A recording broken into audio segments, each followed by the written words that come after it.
All right, good afternoon, everyone, and thank you so much for joining us. It is Budget Day here in Harrisburg, and we are so pleased to be joined by Governor Wolf, who has carved out some time following his budget address to answer your questions from Facebook. Governor, welcome, and thanks so much for being here. Thanks for having me, Ashley. It's good to be here.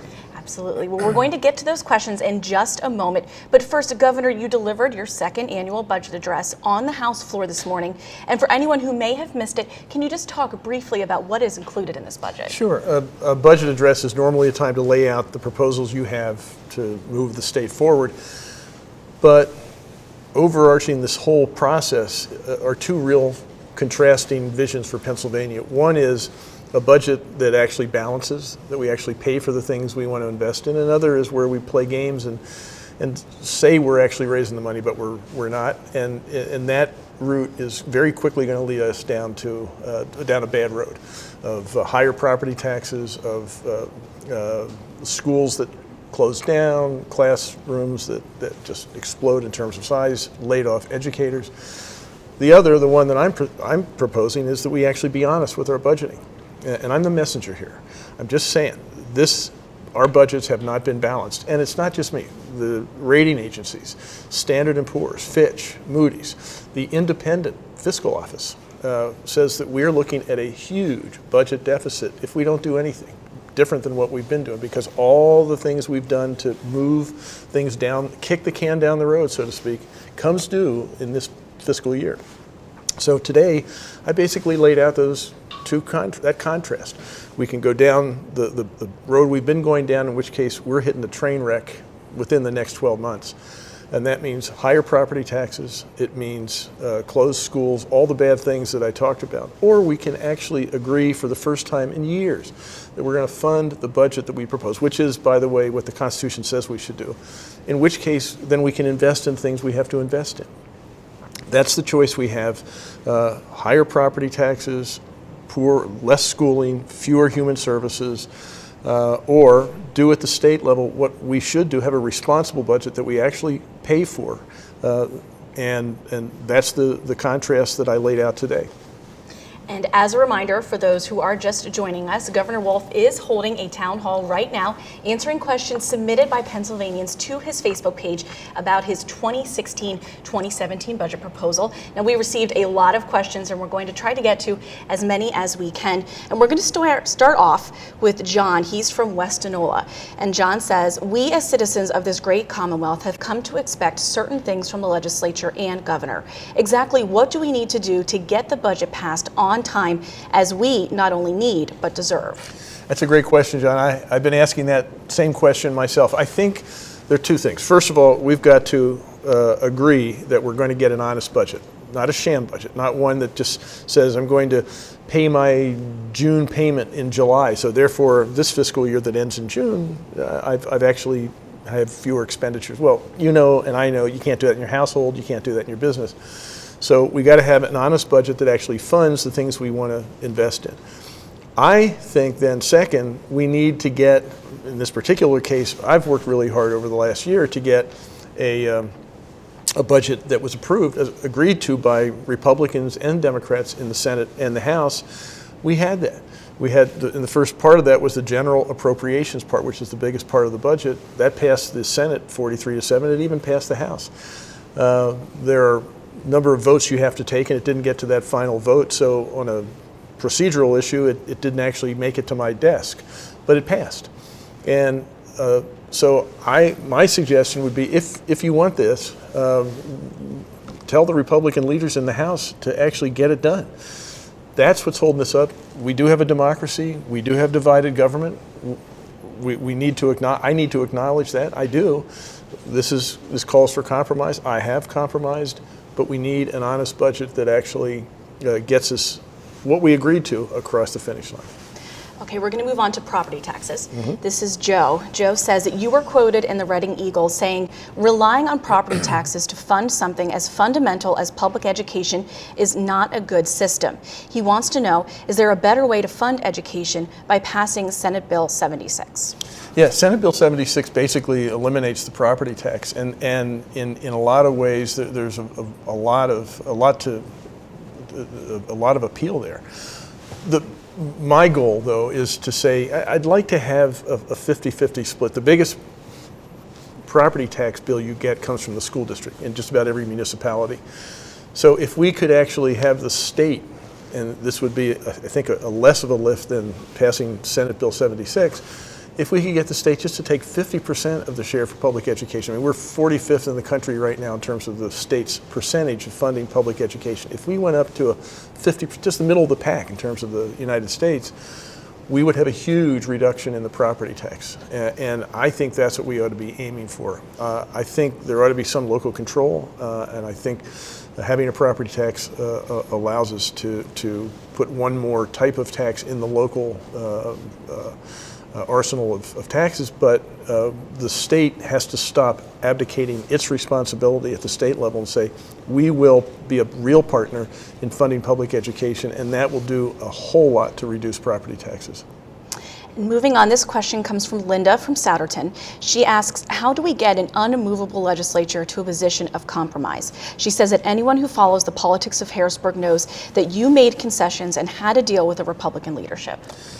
Linda, thank you for that very kind note. I agree. We need to move some recalcitrant legislators, really some of the leadership in the House, I mean, if you want to really be focused, because we had a bipartisan deal that I think was historic. It gave certainly historic funding to education, and we actually had that deal pass in the House on the appropriations side. And it didn't make it because the House Republican leaders decided not to push forward with it. It was surprising to me. I think it was surprising to a lot of people. And I think the way we get over this with the array of legislators we have in office right now is to urge the Republican leaders in the House to move forward in something they should have done before the holidays and did not. Okay, we're going to move on to school funding. And Brian wants to know, can the governor guarantee that any additional school funding will go directly to benefit the children and not teacher pensions or healthcare costs? Yeah, the idea is to make sure that any funding from the state really goes to the educational enterprise. And to that end, and I think we could do better than we've done, but to that end, I've tried to improve on what we have in the past. And when I made my proposal in March of 2015, which is still not passed, was a $400 million increase in basic education. And I wrote to every superintendent and said, I want to know how you're going to invest that money in the classroom to make sure that it doesn't go into something extraneous to the educational enterprise. And got letters back from almost all the school districts detailing where that money was going to go, and it was going to go into the classroom. I think accountability is really important. We need to make sure that the funding that our taxpayers provide for our schools is being, those funds are being wisely invested. And I think our taxpayers have to have confidence that they're being wisely invested. So the question is a really, really good one. We want to make sure, and I want to make sure, and I agree that we ought to make sure that money is being wisely spent. I can't say that I have the perfect answer for that, but I understand that is a responsibility that we all have here at the state, and I will do my best to take up that responsibility. Okay, so this one's a pretty short but simple question. William wants to know what is actually going to be taxed and why. In my proposal, in the 16-17 tax proposal, it really depends, again, on the decision made here in Harrisburg as to which path we want to take. If we want to take the path of fully funding our own budgets here, then my proposal is that we do that with the personal income tax, which is, I think, I'm looking to go from 3.07% to 3.4%, about a 33 basis point increase, which would make us still, I think, the third lowest personal income tax in the United States. That would basically take us most of the way toward eliminating the gap. There are a few other things that would include a cigarette tax and a shale tax that would have some money in 2016-17, about $200 million. But those are the big ones in my proposal. And on the heels more. Or, by the way, let me just say, if we don't do that, then the alternative, if we don't do this at the state level, then what you're looking at is huge increases in local taxes, mostly property taxes. So I'm proposing that we do it at the state level, but if I don't prevail, it's going to be local taxes and mostly property tax increases. And another budget question. Victor from Philadelphia wants to know, what have been the most significant logistical and political barriers to an effective budget development process that you've seen? Well, I think there's fundamental disagreement, and which in a democracy is right. We have divided government, so strangely enough, not all the Republicans agree with my priorities on education. And I get that, and that's what a democracy is. We're supposed to argue about that. The part that puzzles me in this budget process is the lack of a willingness on the part of too many people to get their arms around the math. 2 + 2 does equal 4, and we have to have a budget that balances. That's according to the Constitution. We all took an oath to swear allegiance to that Constitution, to uphold and defend it. And the problem with the process right now is that, I don't know, I'm not a psychologist, but it seems like denial. There's some cognitive dissonance that people think we have a balanced budget, but we have the Standard & Poor's, Fitch, Moody's, the rating agencies say, no, we actually don't, and they've downgraded our debt as a result. You have the Independent Fiscal Office saying, you don't actually have a balanced budget. Your revenues and your expenditures, they don't equal. And so the one-time fixes you've put in here, the patchwork that you've put into this budget, while it looks good maybe on paper because you've made certain assumptions, if you actually dig into it not too deeply, it doesn't really add up. So we just need people who will get their arms around the math, I think. I'll be happy to debate the priorities all day long, but I don't think we should have to debate the math. We got to get that right. Okay, so Brandon from Ephrata, he talked a little bit on Facebook, and I'm paraphrasing here, about education funding. He wants to know, how do you intend to fix the current pension bubble issue that is arguably one of the main root causes of too much state spending?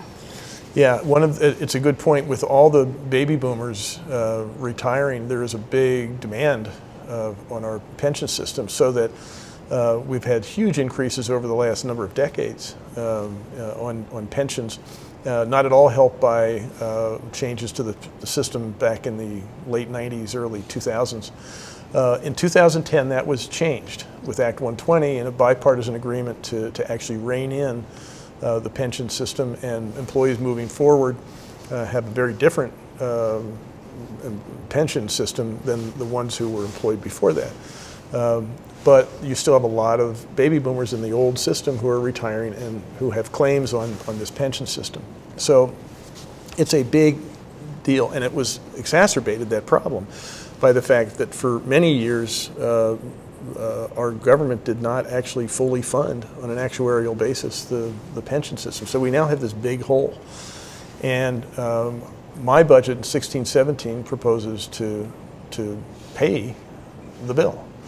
And that's a $500 million increase just in 2016-17. Now the good news is this is the last year where you're going to see that type of increase. From now on, it should level out.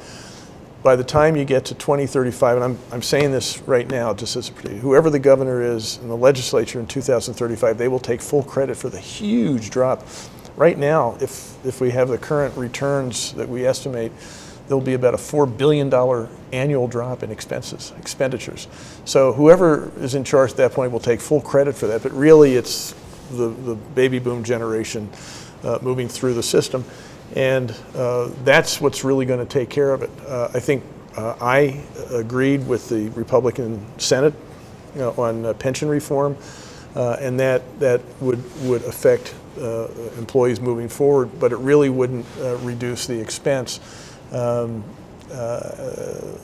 What's really going to reduce it is time.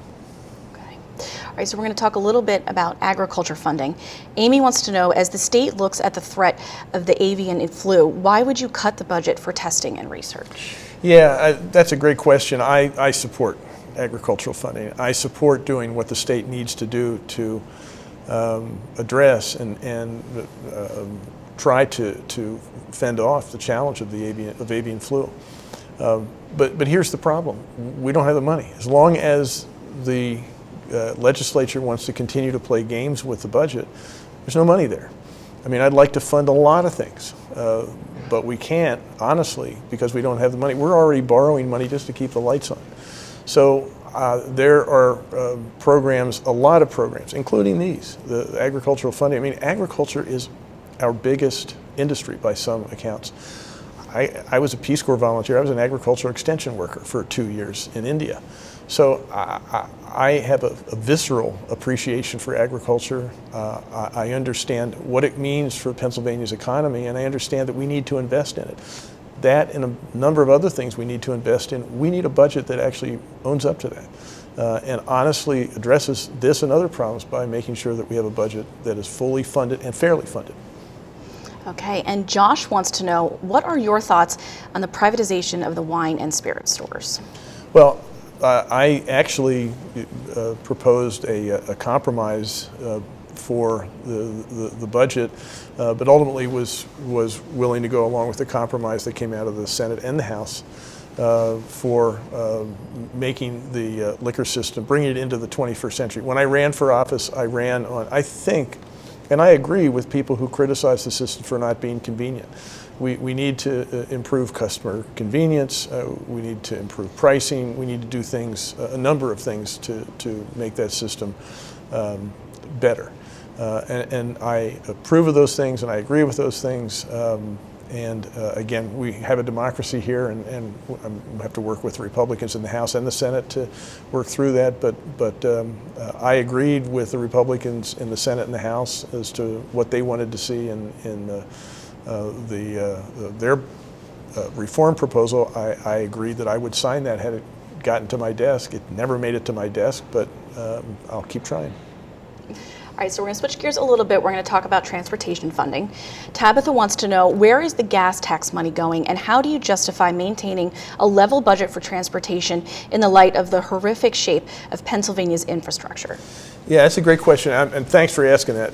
I think the level funding you're talking about is the general government operations. That's the salaries for the people in the Department of Transportation. The money from the gas tax that was passed actually back in 2013, before I got here, actually provided money for the roads and the bridges. And that money is being invested. I think we're looking at $2 billion in the next year or so to do that. We've already invested a good deal of money. So we are investing that money directly into taking that money for making our roads and bridges better.